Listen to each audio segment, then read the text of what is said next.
50 Ways to Live Your Time. Number 9. Our Eyes Are a Screen, Not a Camera, by Kosen Handa. Our visual field, disclosed as men as surface, functions as a perceptual front. However, when viewed from an external perspective, this surface transforms into a mini point known as the pupil. In Noology, the journey of our consciousness into the realm of being commences with the recognition of a geometric relation between the subject, who is seeing, and the object, what is being seen. This relationship is characterized by the interplay of the surface and the point. Gilles Deleuze, a prominent philosopher who succeeded Heidegger's philosophy, posits that we should consider our eye as a screen, not a camera. When we look at an object in space, there is a difference between it and its surrounding space. It is the so-called figure-ground relationship in Gestalt psychology. According to Gestalt psychology, recognizing an object cannot naturally occur without the difference between the two. For example, there is an apple in front of us. We know that the apple has a contour which separates it as a real existence from the background space, creating a figure-ground distinction. Then, we recognize the apple. Thus, there's an absolute difference between the apple as a figure and the background space as its ground. While this distinction is visually apparent, it has not been adequately conceptualized in spatial terms. In modern human cognition, space is perceived as homogeneous, leading to the lumping together of the object space, i.e., the figure, and background space, i.e., the ground, under the same concept of three-dimensional. This results in ambiguity and the lack of recognition of the twisting of space due to the inversion between the two spaces. Noology aims to elucidate the twist of space caused by this inversion between figure and ground, subjective and objective spaces, and such. By doing so, it intends to create a geometric structure and establish a new dimensional concept rooted in this configuration. The new dimensional concept is expressed by the idea of paratirons, or observing particles, i.e., the dimensional observers, introduced in the book 2013 The Day God Sees God, Advanced Edition. From a philosophical perspective, the purpose of paratirons is to challenge the illusion of space and uncover the fundamental differences, that is, the divisions of real existences. The process is carried out by the revolving intellect, which signifies the original meaning of nous. To grasp the first segment of this process, we must engage our imagination in a rotational motion. I do not intend to overcomplicate the concept of imagination here.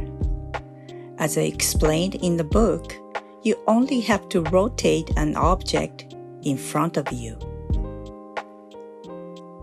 As a matter of course, when an object rotates in front of an observer, the observer perceives only the object's rotation. The background space, serving as a reference point, remains stationary. According to Noology, this perceptual phenomenon arises from the difference in dimensionality between the one-dimensional line segment of observer's gaze that connects the object and the observer, and the one-dimensional line segment of the object's interior. It may seem a roundabout explanation, but the distinction between ground and figure stems from the fact that a thing and the surrounding space are separate entities. As a result, we assume that the line segments forming its interior can never extend beyond its boundaries. In other words, we cannot recognize a thing solely based on the space it occupies, essentially limiting our ability to perceive individual objects. Simply put, we cannot see things in such a condition. Let's take a look at the figure titled, "What is Seeing a Thing?" Consider an apple spinning in front of me. When I rotate the apple, its spherical surface reveals various appearances in my field of vision that would not be discernible if it were stationary. It is crucial to note, however, that I, as the observer witnessing the apple's rotation, remain stationary and do not rotate along with it. What are the implications of this observation?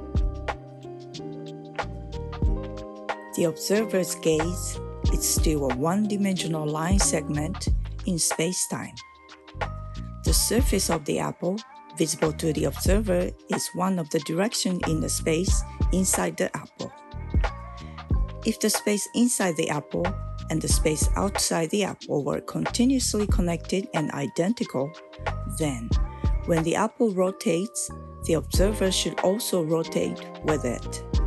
However, this is not the case in reality. Even if the observer remains stationary, the rotation of the apple allows the observer to see its entire surface. This means that a line segment connecting the center of an object to a point on its surface and an observer's sight line gazing at the point on the surface exist in different dimensions, even though they are the same one-dimensional line segments. In other words, the line segment called gaze can bind all the three-dimensional spatial wholeness emitted from the object into a single line segment. Moreover, the point in space as the viewpoint, which represents the observer's position, exists outside the object's dimension. This position essentially combines all three-dimensional rotations of the object into a single point.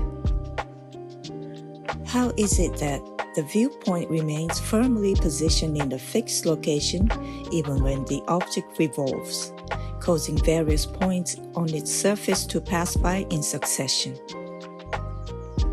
In three-dimensional thinking, we often equate a point on an apple's surface with an observer's viewpoint, referring to both as points without differentiation.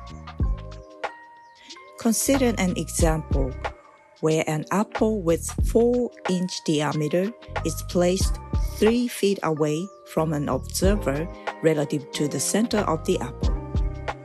Now, if we introduce a second apple with a 3 feet diameter, the point on the surface of the second apple and the observer's position would effectively be considered the same location. That is because we typically perceive the observer's and object's positions within a uniform and continuous space. We arrive at the peculiar understanding if we conceive our consciousness as existing in a space where physical objects define the observer's position. On one side, there is the external world. On the other, there are sensory organs associated with the body responsible for perceiving the external world. According to the widely accepted scientific model of external perception, these sensory organs gather information from the external world and transmitted to the brain. In this model, the difference between the space of who is seeing and the space of what is seen is not taken into account at all, and the origin of consciousness is explained as a coordinated system of substances such as light, retina, optic nerves, and visual center in a flattened, homogeneous spatial image. However, despite extensive theoretical elaboration, our consciousness remains challenging to explain within the confines of the material space. The fundamental flaw lies in the inability to distinguish between the subjective space of the observer perceiving the world, that is, the space of who is seeing, and the objective space occupied by the observed object, or the space of what is seen. The distinction between the three-dimensional space an observer occupies and the three-dimensional space inside an object is significant because the former is external to the object. This fundamental difference is crucial for us to recognize objects in space.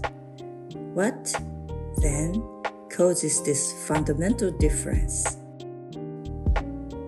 The presence of an observer's space, i.e., the viewing space, serves as a vital element.